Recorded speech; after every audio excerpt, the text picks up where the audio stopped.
नमस्कार साथियों, वर्धन एकेडमी में आप सभी का स्वागत है। दोस्तों, बिहार लोक सेवा आयोग ने अंकेक्षक मतलब कि ऑडिटर के 373 पदों के लिए एक विज्ञापन जारी किया है। तो दोस्तों, आज की इस वीडियो में हम लोग इसी विज्ञापन से संबंधित सभी प्रमुख बातों के पर चर्चा करेंगे और देखेंगे कि इसमें सबसे प्रमुख बातें क्या हैं। और यहाँ पे जो भी प्रमुख बातें हैं उनको मैंने यहाँ पे हाईलाइट कर दिया है। और ये हाईलाइट इसलिए कर दिया है कि ये पूरा तो नहीं यहाँ पे हम लोग पढ़ पाएंगे, तो इसकी जो भी महत्वपूर्ण चीज़ें हैं उनको यहाँ पर देख लेंगे। और वीडियो के अंत में मैं इसको अपने टेलीग्राम चैनल पे अपलोड कर दूंगा, जहाँ से आप लोग इसको डाउनलोड कर सकते हैं। ठीक है, और इसकी जो लिंक होगा वो मैं अपने वीडियो के अंत में डिस्क्रिप्शन में दे दूंगा, जहाँ से आप लोग इसको डाउनलोड कर लेंगे। और यहाँ पे ये मैंने हाईलाइट कर दिया जिससे आप लोगों को इसको पढ़ने में आसानी होगी। तो चलिए आज की वीडियो स्टार्ट करते हैं और देखते हैं इसमें प्रमुख बातें क्या क्या हैं। सबसे पहले देख लेते हैं विज्ञापन संख्या 67/2020 पंचायती राज विभाग बिहार के अंतर्गत अंकेक्षक के 373 रिक्त पदों पर नियमित नियुक्ति हेतु सुयोग्य भारतीय उम्मीदवारों से ऑनलाइन आवेदन आमंत्रित किए जाते हैं। ऑनलाइन आवेदन करने हेतु विस्तृत दिशा निर्देश आयोग के वेबसाइट www.bpsc.bih.nic.in पर प्रदर्शित है। ठीक है, इन 373 पदों की कोटिवार विवरण निम्नलिखित हैं। ठीक है, यहाँ पर पदों की संख्या कैटेगरी वाइज दी गई है। अनारक्षी मतलब जनरल के लिए 150 है और उसमें से 35% क्षैतिज आरक्षण लगेगा, वो महिलाओं को मिलेगा। तो 150 में से 53 महिलाओं के लिए सामान्य वर्ग में आरक्षित है। इसके अलावा आर्थिक मतलब ईडब्ल्यूएस आर्थिक रूप से कमजोर वर्ग, इसमें 37 है और महिलाओं के लिए 11, 37 में से 11 है। इसी तरीके सभी हैं, 59 में से इधर 22 है, यहाँ पे 4 है, इधर उसमें से 1 है, 67 में से इधर 24 है। इसी तरीके से देख लेते हैं, टोटल है 373 में से 126 महिलाओं के लिए आरक्षित हैं। ठीक है, क्योंकि इसको थोड़ा सा शॉर्ट में देख लेते हैं, काफ़ी बड़ा यहाँ पे विज्ञापन है, इसमें महत्वपूर्ण बातें भी देखेंगे तो काफ़ी लंबी वीडियो हो जाएगी, इसलिए इसको थोड़ा शॉर्ट में देखते हैं। यहाँ पे देखिए, खा खंड में स्वतंत्रता सेनानियों के पोता पोती नाती नतनी के लिए आरक्षित 2% कुल पदों की संख्या, 2% में 7 यहाँ पे हैं इन लोगों के लिए। इसके बाद दिव्यांग अभ्यर्थियों के लिए 4% आरक्षित कुल पदों की संख्या 15 है। दृष्टिबाधितों के लिए है 4 पद हैं। मूक बधिर के लिए भी 4 पद हैं। चलन दिव्यांगिता के लिए भी 4 हैं और मनोविकार बहुदिव्यांग के लिए 3 है। ठीक है, तो टोटल 15 पदों पर यहाँ पर आरक्षण दिया गया है। इसके बाद वेतनमान देख लेते हैं। वेतनमान क्या रहेगा? वेतनमान रहेगा 5200 से 2200 तक। ठीक है, 5200 से 2200 तक। शैक्षणिक योग्यता में देख लेते हैं, वाणिज्य, अर्थशास्त्र, सांख्यिकी अथवा गणित में से किसी एक विषय में, ठीक है, किसी इन चारों में से किसी एक विषय में मान्यता प्राप्त विश्वविद्यालय से स्नातक ऑनर्स डिग्री धारक सहित पास कोर्स एवं इसके अतिरिक्त एमबीए भी हो सकता है इसमें, एमबीए, सीए, ठीक है, चार्टर्ड अकाउंटेंट, आईसीडब्ल्यूए और सीएस डिग्रीधारी भी इस पद के लिए आवेदन करने के लिए पात्र होंगे। ठीक है, तो किस किस के लिए? वाणिज्य, अर्थशास्त्र, सांख्यिकी, गणित। इसके अलावा एमबीए, सीए, एमबीए वित्त लिखा है। ठीक है, एमबीए वित्त, सीए, आईसीडब्ल्यूए और सीएस डिग्री धारक भी इसके लिए आवेदन के लिए पात्र होंगे। ठीक है, नोट यहाँ पे लिखा है, शैक्षणिक योग्यता से संबंधित सभी प्रमाण पत्र ऑनलाइन आवेदन भरने की अंतिम तिथि 18 नवंबर 2020 के पूर्व का निर्गत होना चाहिए, अन्यथा उम्मीदवार की उम्मीदवारी रद्द कर दी जाएगी। ठीक है, जितनी भी शैक्षणिक योग्यता से संबंधित सभी जितने भी प्रमाण पत्र हैं वो 18 नवंबर 2020 से पहले ही निर्गत होने चाहिए। आगे देखते हैं उम्र सीमा। यहाँ पे सभी चीज़ों को मैंने हाईलाइट कर दिया, जो भी जरूरी चीज़ें हैं उन्हीं को देखते चलेंगे। उम्र सीमा क्या है? दिनांक 1 अगस्त 2020 को न्यूनतम 21 वर्ष तथा अधिकतम अनारक्षित पुरुष के लिए 37 वर्ष। ठीक है, जो जनरल कैटेगरी है उसके लिए यहाँ पे बताया गया है कि 1 अगस्त 2020 को उसकी न्यूनतम आयु 21 हो और 37 वर्ष अधिकतम हो। ठीक है, 21 से 37 के बीच में जो अनारक्षित है उनके लिए यहाँ पे बताया गया है। ठीक है, और अनारक्षित महिला के लिए 40 वर्ष अधिकतम है।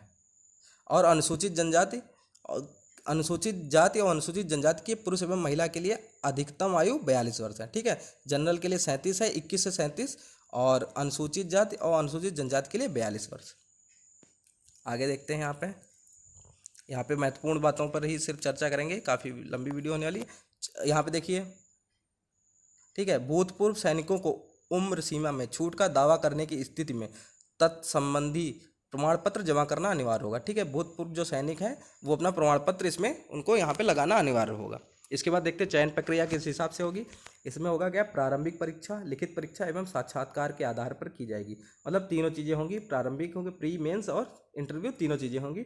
प्रारंभिक परीक्षा सामान्य अध्ययन विषय की होगी, जिसके सभी प्रश्न वस्तुनिष्ठ प्रकृति के बहुविकल्पी होंगे। ठीक है, जो प्री एग्जाम होगा वो मल्टीपल चॉइस उसमें क्वेश्चंस होंगे, मतलब कि बहुविकल्पी क्वेश्चंस होंगे। ठीक है, उसके बाद परीक्षा की जो प्री होगा उसकी परीक्षा की अवधि 2 घंटे होगी, 2 घंटे का पेपर होगा और 150 अंकों का पूरा पेपर होगा प्रारंभिक परीक्षा का। ठीक है, और इसके बाद लिखित परीक्षा में देख लेते हैं। लिखित परीक्षा 3 विषयों की होगी। ठीक है, टोटल 3 विषयों की लिखित परीक्षा होगी। इसमें 2 अनिवार्य विषय होंगे।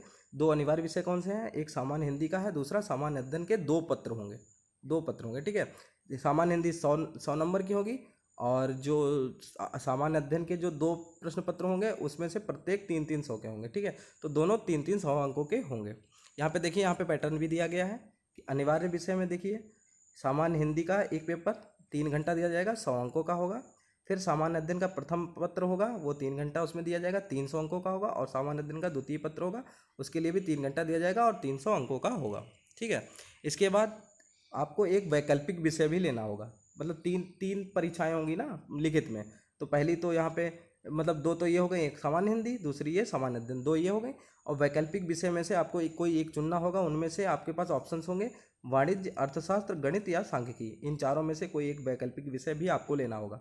वो होगा 3 घंटे का और उसके लिए अंक, कितने अंकों का पेपर होगा, 300। मतलब टोटल 1000 अंकों का यहाँ पे एग्ज़ाम होगा आपका।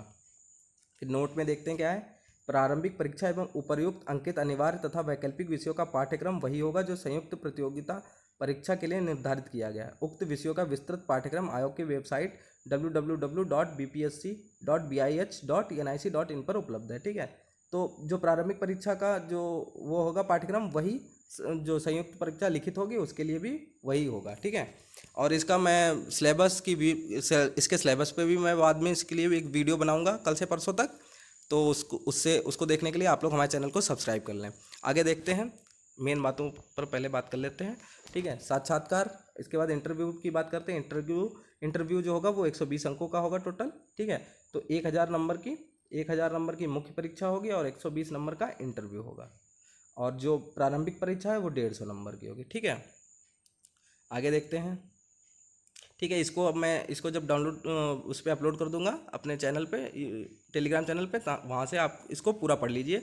और यहाँ पे देख लें, मेन चीज़ों को देख लेते हैं। आरक्षण क्या रहेगा, आरक्षण के बारे में, ऑनलाइन आवेदन पत्र में इंगित कॉलम में आरक्षण का दावा नहीं करने पर आरक्षण का लाभ नहीं मिलेगा। मतलब अगर आपने आरक्षण के लिए जो वहाँ ऑप्शन मिलेगा आपको फॉर्म भरते समय, उसमें अगर आपने आरक्षण के लिए नहीं बताया कि आप SC हैं, ST हैं या क्या हैं, तो आपको उसमें आरक्षण का लाभ नहीं मिलेगा। अगला है, जाति के आधार पर आरक्षण का लाभ उन्हीं उम्मीदवारों को मिलेगा जिनका स्थायी निवास बिहार राज्य में है, अर्थात जो बिहार के मूल निवासी हैं। अर्थात जाति का जो आरक्षण मिलेगा वो सिर्फ उन्हीं लोगों को मिलेगा जो बिहार के मूल निवासी हैं। ऐसा नहीं है कि आप लोग यूपी, महाराष्ट्र कहीं के भी रहने वाले हों, वहाँ रहते हों, उससे आपको कोई फ़ायदा नहीं मिलने वाला। सिर्फ जो वहाँ के मूल निवासी हैं उनको ही इसका लाभ मिलेगा। आवेदन में दिया गया स्थायी पता ही आरक्षण प्रयोजन के लिए स्थायी निवास अनुमान्य होगा। ठीक है, थर्ड है, अनुसूचित जाति एवं अनुसूचित जनजाति के उम्मीदवारों को निम्नांकित प्रपत्र जमा करना अनिवार्य होगा। ठीक है, अनुसूचित जाति SC और ST के उम्मीदवारों को कौन कौन से पत्र जमा करने होंगे वो देख लेते हैं। जाति प्रमाण पत्र, स्थायी मूल निवास पत्र। ठीक है, फिर पिछड़ी जाति एवं अत्यंत पिछड़ी जाति के उम्मीदवारों को क्रीमी लेयर रहित प्रमाण पत्र जमा करना अनिवार्य होगा। ये हो गया यहाँ पर पूरी यहाँ पे जो न्यूज़ है वो आप लोग इसको मैं जब दे दूंगा तब इसको देख लीजिएगा।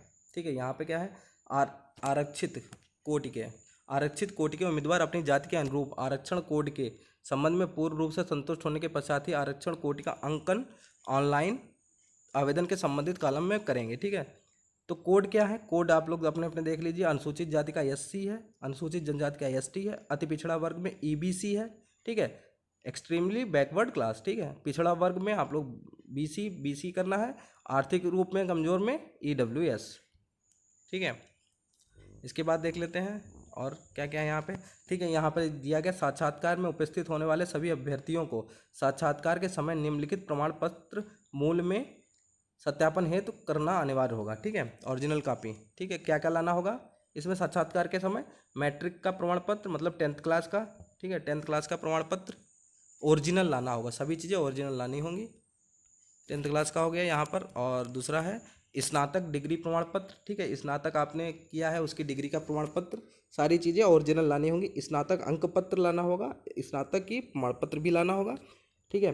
MBA वित्त, CA, ICWA और CS डिग्री संबंधित प्रमाण पत्र, विज्ञापन की कंडिका 3 शैक्षणिक योग्यता के अनुरूप संबंधित विषय में, ठीक है, जो बताए गए हैं उनके बारे में। अगला है पिछड़ा वर्ग, अत्यंत पिछड़ा वर्ग के उम्मीदवारों के लिए क्रीमी लेयर रहित प्रमाण पत्र, महिला उम्मीदवारों के लिए पिता के नाम एवं पता से निर्गत क्रीमी लेयर रहित प्रमाण पत्र दावा करने की स्थिति में, अगर आप लोग फॉर्म में इसको फिल करते हैं तो। अगला है अनुसूचित जाति अनुसूचित जनजाति के उम्मीदवारों के लिए जाति प्रमाण पत्र, ठीक है। यहाँ पर ये सारी चीज़ें आप लोग इसको पढ़ लीजिए जो भी यहाँ पे है। इसके बाद देख लेते हैं शुल्क क्या रहेगा आप लोगों के लिए, ठीक है। शुल्क रहेगा सामान्य अभ्यर्थियों के लिए 600 रुपये रहेगा, केवल बिहार राज्य के अनुसूचित जाति अनुसूचित जनजाति के लिए, अनुसूचित जाति और अनुसूचित जनजाति जो केवल बिहार के उनके लिए 150 रुपये, ठीक है। और बिहार राज्य के स्थायी निवासी सभी आरक्षित अनारक्षित वर्ग महिला उम्मीदवार के लिए सिर्फ 150 रुपये, दिव्यांग अभ्यर्थियों के लिए 150 रुपये, अन्य सभी उम्मीदवारों के लिए 600 रुपये, ठीक है। अन्य जो दूसरे प्रदेश के हैं उन सभी से, वो चाहे SC ST हो चाहे कोई भी हो, उन सभी से 600 रुपये ही पड़ेंगे। आगे है इसमें कि अभ्यर्थियों को उपर्युक्त परीक्षा शुल्क के अतिरिक्त विभिन्न बैंकों द्वारा निर्धारित चार्ज भी देना होगा, जिसे ऑनलाइन भुगतान के क्रम में बैंक द्वारा स्वतः बैंक चार्ज के रूप में ले लिया जाएगा। आवेदन के साथ आवेदन शुल्क के रूप में अधिसूचित राशि लौटाई नहीं जाएगी, ठीक है। तो यहाँ पर यह भी कहा गया है कि कुछ आपका बैंक भी काटेगा रुपया, ठीक है। इसके बाद यहाँ पे देख लेते हैं ऑनलाइन आवेदन पत्र भरने से संबंधित तिथि एवं अन्य निर्देश निम्नांकित है। ऑनलाइन आवेदन प्रारंभ करने की तिथि है 21/10/2020, मतलब 21 अक्टूबर से फॉर्म फिल करने शुरू हो जाएंगे। और ऑनलाइन आवेदन भरने की अंतिम तिथि है 18 नवंबर 2020, ठीक है। 18 नवंबर से पहले ही मतलब कोशिश करें कि इसको जल्दी से जल्दी ही फॉर्म फिल कर दें, लास्ट का क्यों इंतज़ार करें। तो 21 अक्टूबर से 18 नवंबर तक ये फॉर्म भरे जाएंगे। इसके बाद देख लेते हैं और भी, ठीक है, महत्वपूर्ण दिशा निर्देश यहाँ पे दिए गए हैं वो देख लेते हैं। अंतिम रूप से भरे गए ऑनलाइन आवेदन को सबमिट करने के बाद अभ्यर्थी उसी समय पुनः लॉगिन कर, ठीक है, पूरा जब अंतिम रूप से भर दिया जाएगा ऑनलाइन आवेदन, जब सबमिट कर देंगे उसके बाद अभ्यर्थी उसी समय पुनः लॉगिन कर डैशबोर्ड पर उपलब्ध डाउनलोड, ठीक है, डैशबोर्ड पर लिख के आएगा डाउनलोड फील्ड एप्लीकेशन सेक्शन से भरा हुआ आवेदन डाउनलोड कर उसकी 2 प्रति निश्चित रूप से प्रिंट करेंगे, ठीक है। यहाँ पे कहा गया निश्चित रूप से, तो आपको दो प्रिंट उसके निकालने होंगे, दो प्रिंट निश्चित रूप से प्रिंट करेंगे। विज्ञापन से संबंधित वर्णित सभी प्रमाण पत्र कागजात, परीक्षा शुल्क भुगतान की बैंक रसीद, ये सारी चीज़ों पर ध्यान दीजिए आप लोग यहाँ पे कि सभी प्रमाण पत्र कागजात, परीक्षा शुल्क भुगतान की बैंक रसीद, ठीक है, जो आप परीक्षा शुल्क जमा करेंगे उसकी भुगतान की बैंक रसीद की प्रति अवश्य सुरक्षित रखेंगे। आयोग द्वारा सत्यापन के समय या आवश्यकता अनुसार मांगे जाने पर उम्मीदवार को उक्त हार्ड कॉपी सभी संबंधित प्रमाण पत्र निश्चित रूप से प्रस्तुत करना होगा।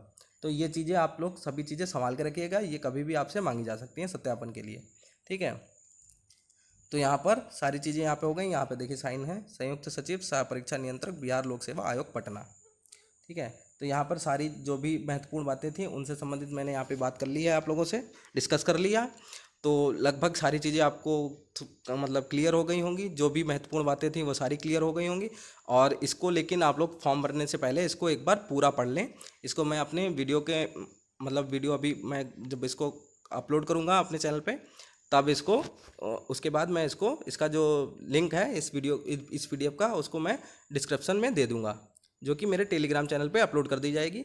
और अगर आप लोग इसको वहाँ से डाउनलोड ना हो तो टेलीग्राम चैनल पे जाके और वर्धन एकेडमी सर्च करके वहाँ से इसको डाउनलोड कर सकते हैं। तो दोस्तों, अगर आपको आज की वीडियो अच्छी लगी हो तो प्लीज़ हमारे चैनल को सब्सक्राइब करें तथा वीडियो को लाइक तथा शेयर करें। धन्यवाद।